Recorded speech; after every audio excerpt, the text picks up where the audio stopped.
Welcome to DJNTV and Tuesday Night with Ben Stowe. Now introducing the one and only Ben Stowe. Yeah, baby! Yeah. Good evening and welcome to Tuesday Night! You know what happens on Tuesday? That's the night that Ben Stowe delivers tacos to each and every one of the good little boys and girls out there in the audience. I made my list and I checked it twice. And it's going to be awesome, man. Awesome. Because when tacos come from Bemidji, there's a special element in Bemidji called sub-zero weather that makes tacos last a long time, really. These are cool tacos, man. Very cool. Putting the cool in Cool Ranch. Oh, that is true. Very true. Thank you guys for joining us tonight. Tonight's show is sponsored by DJ Event Planner, a lot of other sponsors. Though their links are down below. You can check those out in the comment or the description of the video.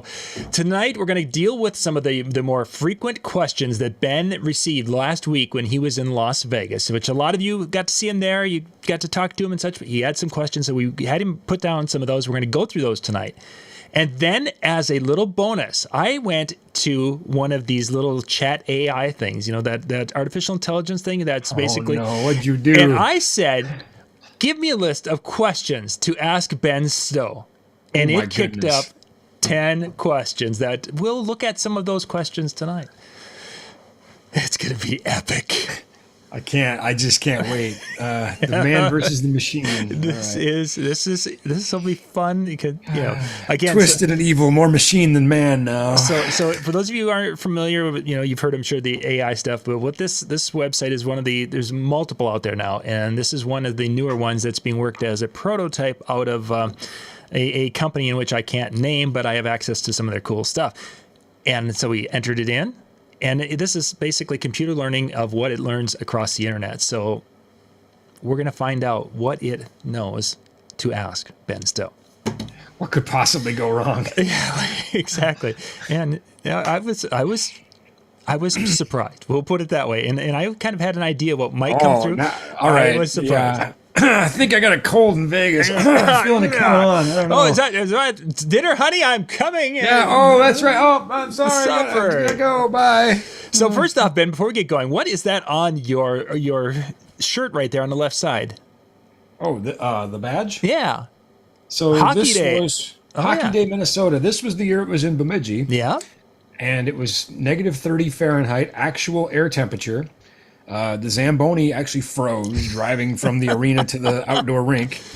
I mean, everything froze. Yeah, I remember. They had like blow torches on the hockey glass so that, Fox Sports could shoot their camera shots through it. It was crazy. Anyway, all of we had, video boards, we had speakers everywhere. We had, all kinds of stuff, entertainment tent, blah, blah, blah, blah, blah. Everything went great. We said, my gosh, that's awesome. Let's never, ever, never do that again. And those who follow me on Facebook know that we did. Just this year, we did Hockey Day Minnesota again in White Bear Lake. So this is the old shirt. I have a new shirt now to go with that. And, of course, being down in White Bear Lake, that's down in the Twin Cities metro area. It was much warmer. It only got to minus 10, so it was much better. That's a beautiful area down there. There's a little a lot of fun, neighborhood. A little neighborhood restaurant that the kids have turned me on to down there that has some sesame chicken place. It's absolutely fabulous. Little husband, mom and pop type shop, Yeah, it's like this big thing and she hands it to you, and now eat now, you go. It's like, oh, that was not the catering we got backstage. I'll tell you that. Right? I need to go check that place out because it was definitely not the experience we had backstage. Yeah, definitely, it's worth going to. So Ben, let's hit the first question tonight that came up in conversation in Vegas. Okay, so these are not in order. I do have kind of a list that I put together of sort of the more common things that I remembered being asked. Yeah. And so in no particular order, I guess the first one's a really easy one to answer because there's a video you can go watch on it. But it is, how do you rotate the nearly 360-degree rotatable ends on the NLFX Sidewinder cables? Which actually reminds me of another question I'll just ask. I'll throw it in there. The answer is very easy. There's a little Allen set screw on there, and we send the Allen wrench with your order. You just loosen that, and then you're able to rotate the cable and then tighten that back down. We did switch those from the toolless connector we originally started with because we found these were more robust. And as you know, John, and many viewers know, we guarantee our cables forever. And ultimately, we just felt the first connector wasn't going to hold up. So And if any of you have gotten any of the first connector and they do fail, we're just going to replace it with the new connector. Anyway, so there's a great video on the NLFX YouTube page, youtube.com/NLFXPro, where Lee from our technical services team walks you through it in about as exciting of a way as a technician can. And Lee is extraordinary, by the way. He's a wonderful human being, and he's an excellent technician. So we let him star in a video. Nice. And one of the questions that is, I just remembered answering that one, is somebody said, with the legendary performance and reputation of your NLFX Platinum Series cables, why do you even bother selling this other brand? And I said, what other brand? They said, well, Sidewinder. I said, well, that's ours too. It's just a different cable. So they're both legendary. They're both made by NLFX. The Sidewinders are just a smaller, more compact, designed for very tight spaces, fly racks behind controllers, things like that. So it's a thinner gauge cable and a very low profile connector, but yeah, they're both our cables. So that's you got to bring those in next time, because I don't think we've ever featured those on a show. We will have to do that, and unfortunately, we're still struggling to keep up with building them. But I think we're starting to catch up. So I'll have the guys make one I can bring down here. Right now, we're shipping everything we make, so we'll get one to bring on a future show. Yeah, good. That'd be neat to be able to feature those. Yeah, they're a cool cable. They, I think our best products came from just listening to our viewers, listening to our customers, and the vast majority of the NLFX products, our cables, those sorts of things are made in the United States. Very proud of that. Our gaff tape, which we have a question on that in a minute. We do have some things that are made in Asia, like the disposable mic covers and the cable tester, the Moat. And some other things. And actually today I was just going back and forth with a factory in China because they're not doing what I ask. And, they're like, well, what if we just did this? And I said, no, I'm not putting my name on that. This is, if you're going to build a product for us, you're going to build it to my specs. You're going to build it the way we want it built. I don't care what your reasons are. This is my product. If you want some other cheap, no name knockoff from China, go ahead. But anything that's got our name on it has got our engineering in it and our reputation behind it. So, right. Get a little fired up about that because I had to sort of set them straight. So, well, when a person has to go and replace devices that have failed and your name's on it, you would get fired up about not having to. Well, and that's not really the reason we make our cables in the United States. We have lots of reasons for making our cables in the United States, but it is really nice to be able to walk 30 feet from my office and go right to the bench where they're made and say, "This needs to be better." People are counting on us. People are counting on this cable. This needs to be better. So 30 feet, I think well, approximately. You've been to our shop. Yeah, so I was going to say it might be 35. Yeah, I got to go around exactly. There's some things there now, so Yeah, my office is right off the showroom. I like to be right in the action, but I still have to go around like a couple of displays there, and displays. That's what they're called. I'm like those things. Those things that are out there that we have things that we sell are on them. And yeah, exactly. It's funny. The showroom though is Kirk's domain. I really stay out of it. I mean, he our showroom manager, former guitar player, 20 years touring. I every time I walk out and I'm like, oh, that's new. I just I just let him do his thing. He does such a great job. I just stay out of his way. Kind of like Lee with our tech department. So, anyway, another question. We were proud to be partnered with some industry leading brands like Chevet Lighting and Electrovoice, and of course In Music, which is the parent company of Den and DJ and Rain and others, Stanton, Newmark, so on and so forth. And we showed the new Denon SC Live 2 and SC Live 4. Nice. These are standalone players, have music and libraries and things built in, run on the Engine OS. But one of the other, and they have Wi-Fi and all kinds of cool things. One of the things people said is, why are there built-in speakers?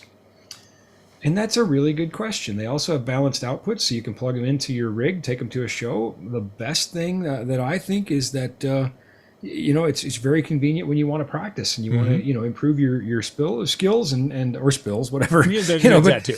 Yeah, when you want to go home and practice, building your set or transitions or whatever you want to practice. Very nice to just pop this thing out of the case and not have to hook anything else up, and you're off the races. Actually, Ben, this is going to be a great spot to ask this question, because somebody, after I posted about doing the show tonight, they threw out a question, sent it over. They were wanting to talk about about the preamps in some of the controllers that are these newer controllers. Have they improved the mic amp or the mic preamps in the controllers from what they were, 2 or 3 to 5 years ago? I haven't tested some of the newest controllers on the market. I haven't really listened to those mic pre's to give an intelligent answer. I guess the optimist in me will say I hope so, because we've sure been screaming about it. And then you've got like the Roland 707M, which I think has a great mic preamp, and then it comes with default settings that are terrible. So, you have to, people are like, I hate the mic on this thing. You're like, no, go in the settings, change this, change that. And they're like, wow, that's so much better. Yeah, it's actually a pretty good preamp. It's just terrible settings. Oh my. So I don't know. That would be a really cool test. And maybe in the future, it would be fun to do like a distortion test or something on these mic pre's and actually get down to it. So something to put on the to-do list. Excellent.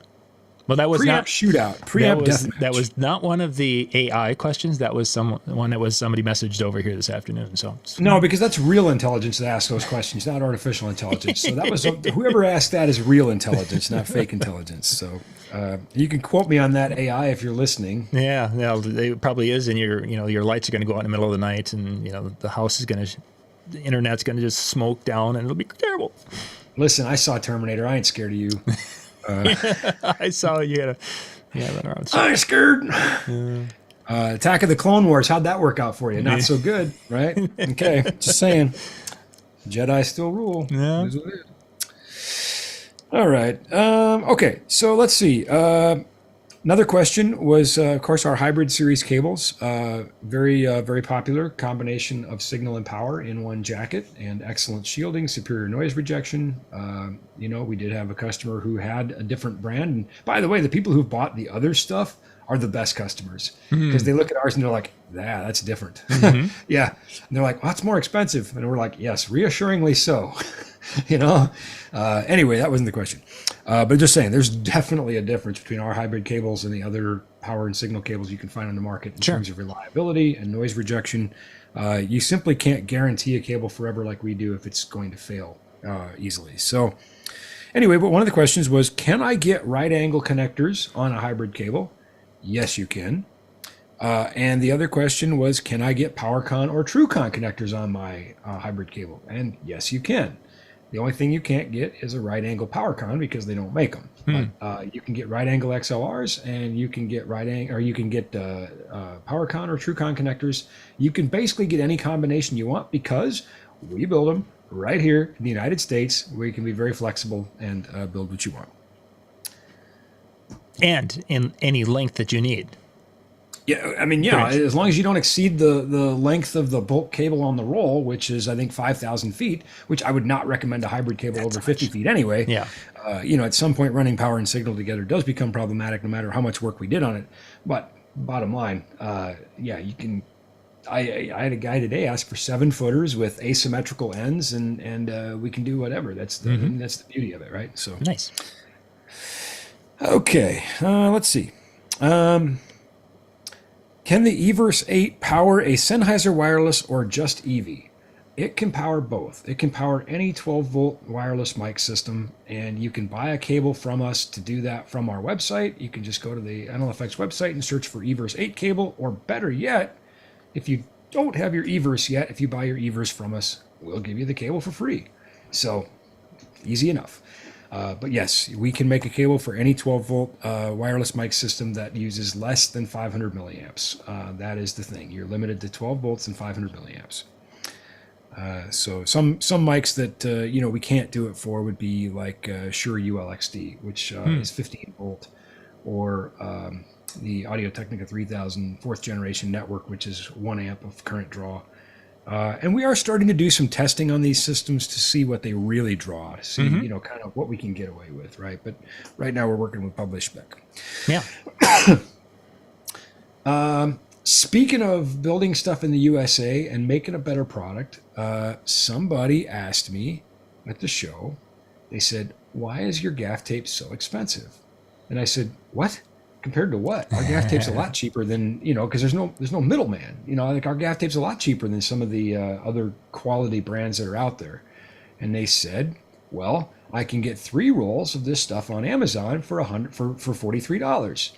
And the reviews are terrible. I said, well, okay, well, right there you go. They're like, yeah, it leaves goo on stuff, whatever. I'm like, all right. So viewers, a little math lesson here. So I looked it up because I want to know, again, our tape's made in the United States. Our tape is awesome tape. We're not trying to make junk tape. We're not trying to make cheap tape. We're trying to make better tape, because the pennies you might save on a foot of cheaper tape, you're going to deal with it later, scraping goo off your cables or cleaning up gym floors or replacing things, which, by the way, they had no doorstop to hold our doors open for our demo room at South Point. We used our gaff tape on their wood molding and their wallpaper and their doors to hold our doors open. Oh my. Without fear, by the way. And we did it 3 days in a row and there was no problem. So, again, the difference of pennies a foot. But I'm going to show you something that's going to blow your mind here. So pay close attention. Okay, I'm watching. Because I'm not a circus magician. I'm not a carnival barker. I'm not a guy who plays tricks on you. I'm a guy who tells things straight. I'm going to show you it's the other guys that are playing a trick on you. So here we go. Let me get a whiteboard going. And all right, got this whiteboard up and populated here with some starter notes. You can see that okay? Yep, just I'm going to move things. Oh, the tools are over. The tools are over the edge of the words. Can you move those in a little bit? I don't think I have control of the tools. Well, as far as the words, can you move the text over? How about I'm moving it? Is it moving for you? No, it's not. Huh. Oh, wait, I can do it. Oh, hey, you did. I did. Huh. Oh, we'll go with that. Yeah. Right. So hear that, kids? Can you collaboration? Wow. So the power. Here we go. At face value, you would say, well, the cheap gooey stuff is cheaper because you get 3 rolls for $43, and the high quality NLFX stuff, you get 2 rolls for $40. This is a 2-inch tape, by the way. Well, stand by for this. These are 3 100-foot rolls. Our rolls are 55 yards, which is 165 feet. So that means you get... Are you typing the numbers in? What's that? Need to move the numbers in? No, are you typing them in? I'm not seeing any numbers being typed in. Oh, I am. Are you not seeing it? There it is. Oh. Okay. Yeah, all right, so 300-foot rolls, and ours are 165-foot rolls, which equals 330 feet. So, doing a little quick math, this comes out to 14 cents per foot. Ours comes out to 12 cents a foot. So not only is our tape better tape, it's actually cheaper. I think we need to raise the price, honestly, because I don't even want to be compared to this cheap, gooey crap. The gooey stuff. So there you have it, folks. Don't be deceived. Don't be confused. I see 30-yard rolls all the time, too. And people are like, well, but it's cheaper. It's half the tape. It's half the roll. You're getting duped. Stop falling for it. Just do business with honest people like us and have better tape and don't worry about what you stick it on. You can stick things to the wallpaper. It's great. Yeah, I'm just going to leave that up for a second so you can just soak it up. Look at the fine print, folks. Or better yet, just don't. Just talk to somebody you can trust. All right. Yeah. So anyway, boy, that felt good to get that off my chest. And I think that that even circles back to the cables. That yes, I can go find cheaper cables in a variety of different spots, but those cheaper cables are probably going to be disposable. They may make a couple of shows, but as soon as I take them to a parade and put them across the street, and there come these trucks driving over them, they are not going to survive. That's an oddly specific reference, John. It just came to my mind. I don't know. I just thought I'd use it. If you don't know, viewers, we did that, actually. We took one of our cables and stretched it across the street and let an entire parade run over it and test it, and it performed just fine. It was actually in perfectly good condition when it was done. But yeah, if you're replacing your cables every year or two, over the course of a couple of years, you're going to spend more than it would to get one of our cables. Plus, you have the aggravation of when it doesn't work. Mm-hmm. They never fail at a good time. Yeah. I mean, gear never breaks when it's convenient. That's just not how it works. All right, so that's enough of the infomercial here. Those were just the questions we got from from Vegas. I think I got them all Okay. that I could remember. So lay it on me, AI. What do you got? What do you got? 30 minutes. Give it a rip. Again, to kind of set this up, is that I wanted to go in and see exactly what, getting some more questions, because in case we ran short, and I went to a one of the newer the AI, interfaces there, where you can go in and you can basically type in a question or make a suggestion of what you would like it to do and get you for information, and it does. It's gone and searched the internet and learned everything it could. So I went and typed in, give me some questions I could ask Ben Stowe. That was it. That was the phrase I put in there. Not knowing if it actually, where it's going to come up. And I assumed it was going to just fail and be a flop. Huh. It gave me 10 questions. So all right. Our very first question is, how did you first get started in the live entertainment production industry, and what led you to start your own business? That's a really good. I've been fast. That's what I mean. I was really kind of surprised here. I would say that's a fairly lengthy answer, and those who want to hear the story, I would be honored if you'd listen to it. John, I didn't know this was going to get published, but you recorded it and published it, a speech I did for you in Vegas a couple of years ago called It's Not Business, It's Personal. Yeah. And it's the story of that light back there in the corner, which is made out of coffee cans, which was built while I was living in a homeless shelter, and the business was sort of an accident. So it was a passion I didn't know that I would have, and it was a home that I didn't know I would find. And of course, as you and I last week were both just honored as members of the Hall of Fame, it's been a fantastic look back at how that started. I mentioned to my good friend Alan Trisler, who's here visiting from Indianapolis. We were talking at dinner last night. I said, the award they gave me was crystal clear and you can see right through it. But when I look into it, I see all those things. Mm-hmm. I see this journey of 30 years of friends. I think just watch the video if you really want to know. And if you're a robot in your AI and you don't care, then but if you're a live viewer and you want to care, go to John's channel, DJNTV.com, and look for, or go to DJNTV on YouTube. Yeah, I think we've got it out there. But if you guys, we could find I'm just not sure where it's at. I know it's out there. I think it's on DJNTVtraining.com, but it's out there, I think, in a couple of different spots. Yeah, it's called It's Not Business, It's Personal. Yeah. And, anyway. Good presentation. Yeah. Very good. Thank you. Mm-hmm. It was tough to give, but timely, I think, right before COVID and right after COVID. Yeah, it was right there. Yeah, right with us. So the second question, and this one actually I think is a pretty good, again, this is, as a professional audiovisual technician and designer, what do you see as the most important skills for success in your field? I thought that was actually kind of a good question about what skills. To freak me out here. Yeah, it's better than I thought. I know. I'm thinking, geez, why are we here? I mean, next time I'm going to just have it answer the questions, and we maybe not even need a show. We'll just have Siri and Alexa do one will ask a question, the other one can answer. It'll be great. Man, how many shows have we done? A couple hundred, and now I'm gonna get my AI to answer yours. I'm done with it. Whatever, forget it. This is tech. We're just up at our game here. But anyway, what are some of the most important skill for doing the things? And let's really, from the standpoint of your live production that you do, I think would be a great and interesting side, because it is such a big area that some of us who don't do that, it's tough for me to wrap my head around all those aspects of what you're able to do with the show. And there's a skill set.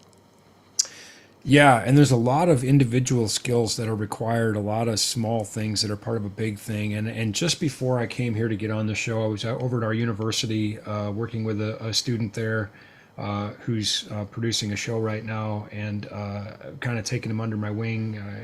He's wanted to start a pro audio club on campus, and is now working with us, and a very bright young man. And anyway, I think troubleshooting. He and I spent some time, and I told him, I said, basically our entire job is troubleshooting. Sure. So I would say the ability, I don't know if this is a trait or a skill. I think I would call it a skill. And if we were to talk about character traits, I have another one I could add. But I think the ability to slow things down and parse them logically for what they are. to solve problems that are real and not look for ones that are imaginary, to not think that a poltergeist has manifested itself in your system, but rather to think that it might just be unplugged. To break it down into small bite-sized chunks and to process things calmly and logically. Sure. That I think would be a skill that's very useful. Certainly, we could look at all kinds of skills when it comes to mixing or DMX lighting or all those individual things. But if I have to pick one that I think will carry you a long way, I think that's it. And if I were to pick a trait, which I know it didn't ask for, but I just feel like this is important too, work ethic. You have to be able to just march through, a 70-hour day. You just have to be able to keep your head up and keep going. Yeah. You can collapse later, but there's quite literally a reason, and this applies to both things I just said. There's quite literally a reason somebody said the show must go on. Yep. That there is. Okay. All right, Robot, what else you Our got? third question is, how do you stay current with the latest trends and technologies in the live event industry? That's an easy one. So I talk to a lot of people, which I really love. I love to talk. Who knew? I read a lot. I keep my head up and my mind open.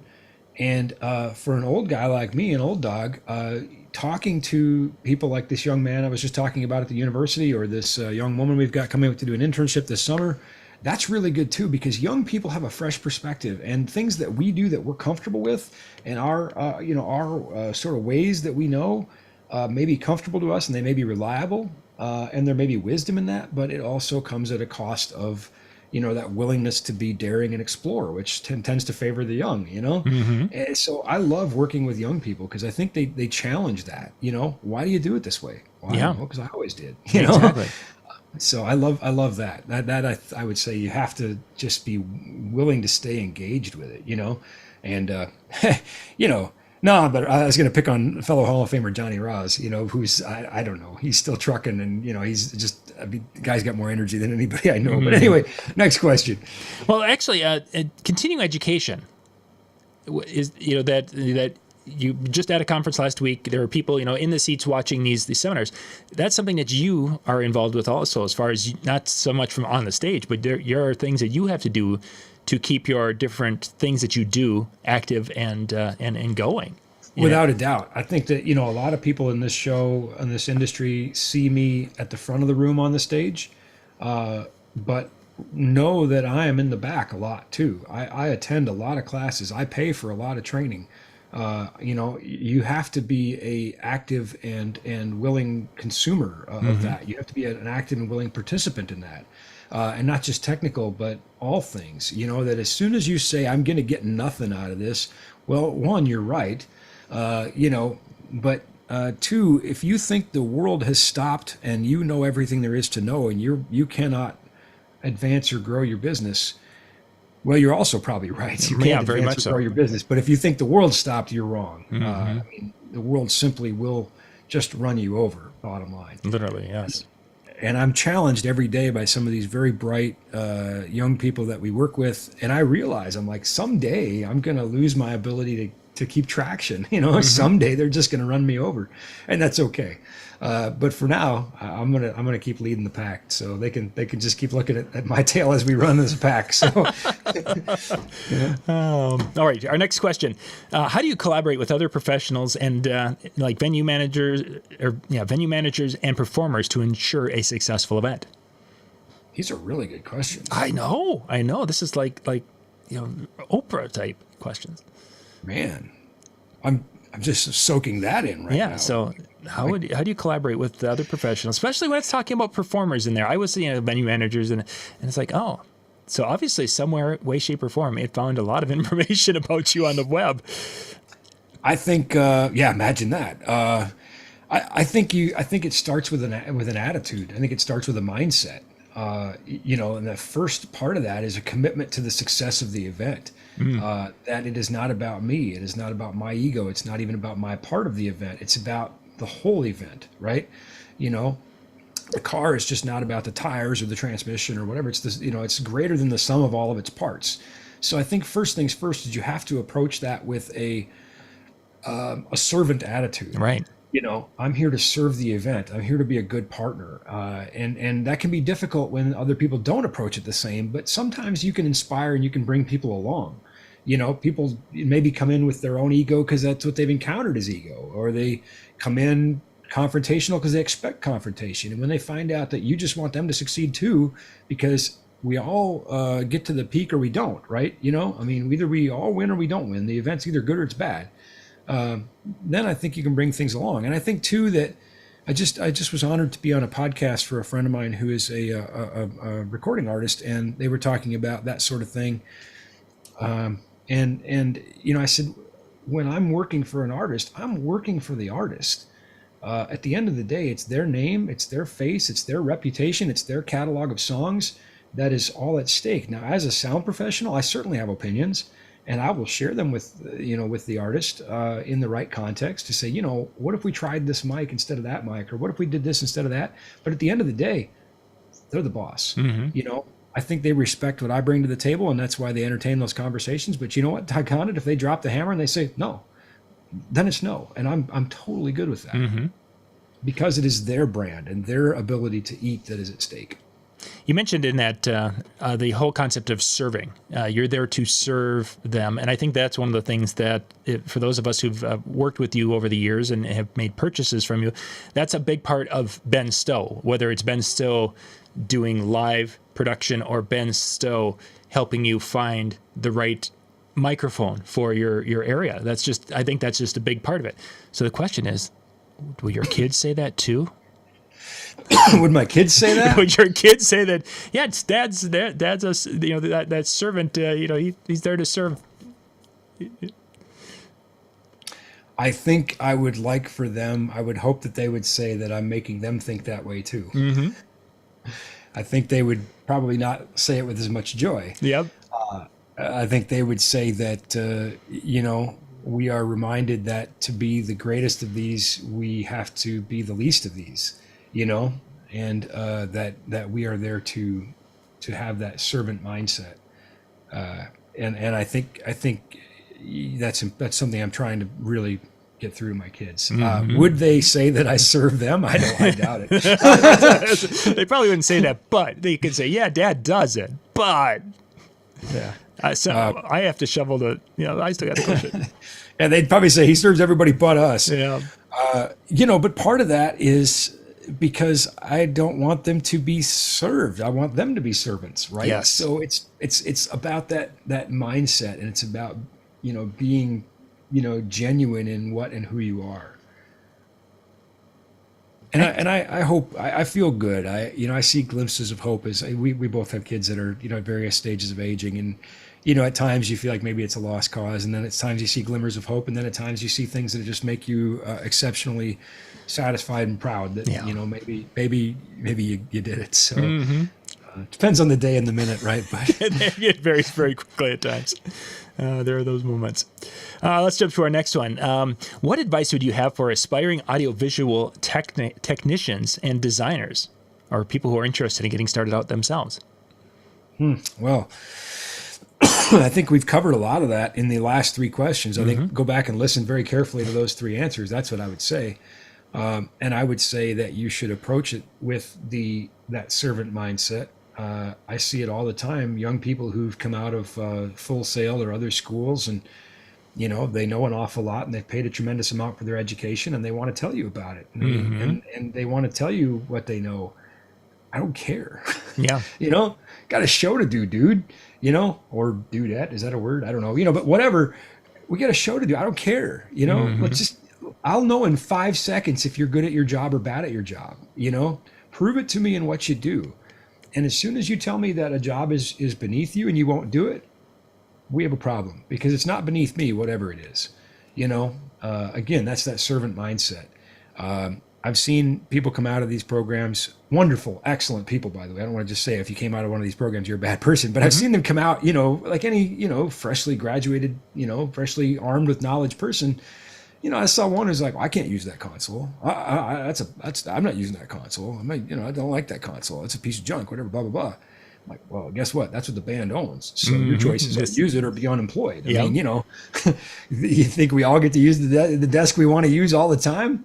Did monitors for Corey Taylor one time, and I used a desk I absolutely hated. But you know what? I didn't tell him that because guess what? He don't care. Yeah, he has a job that needs to be done, and you're there to do it. All he cares about is can he hear himself in his ears, and is the crowd that paid the money happy, because they're the people we're all working for. So just anyway, I think the other parts of that would be again, that servant mindset, humility, hard work, and never stop learning.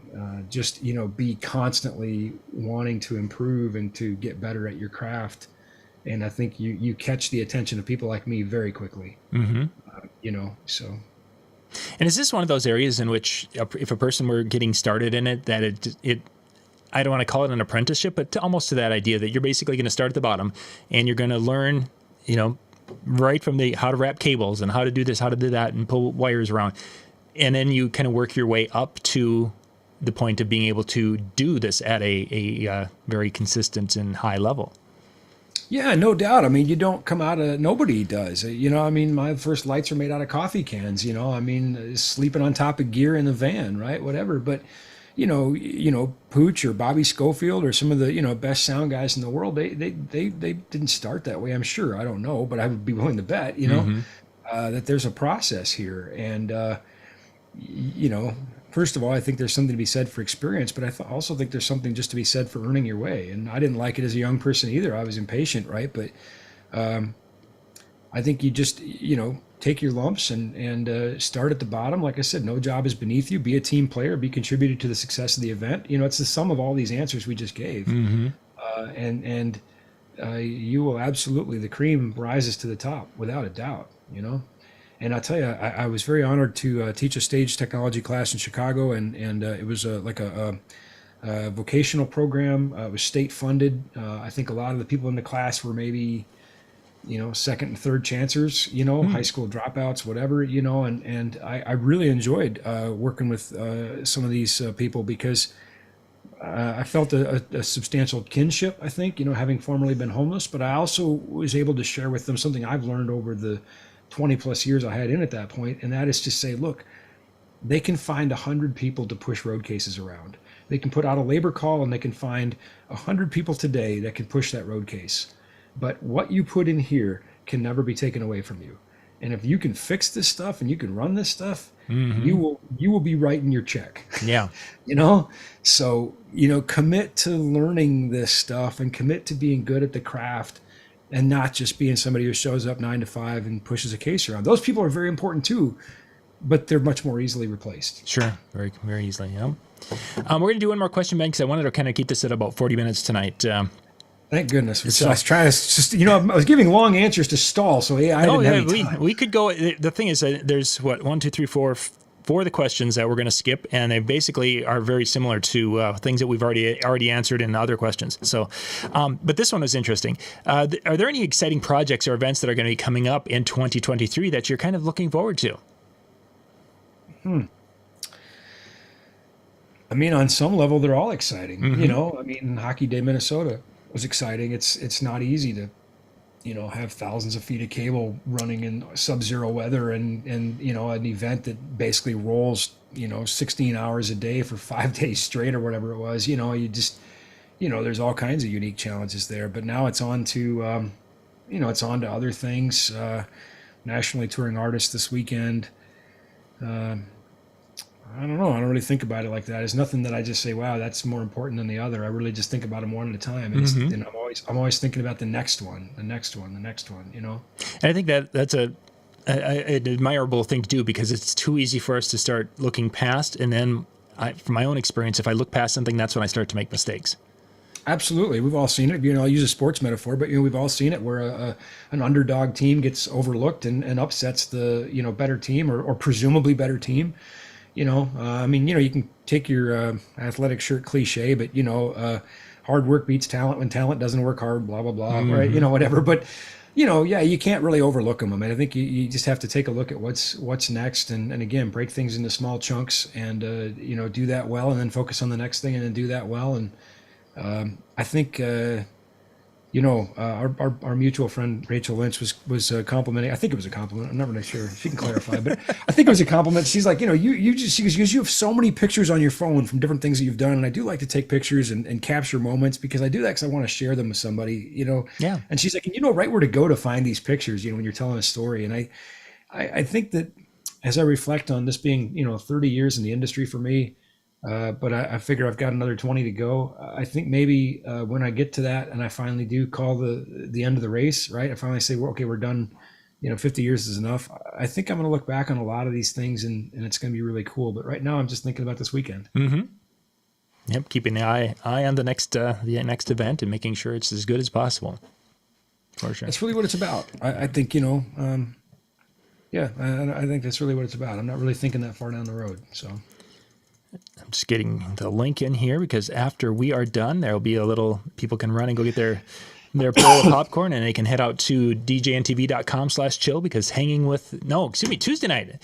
It's Howie's there as part of the team, but it's the Tuesday Night Music Show with Brian J, Howie, and John will be, I think John's going to be joining him tonight. I've seen John here.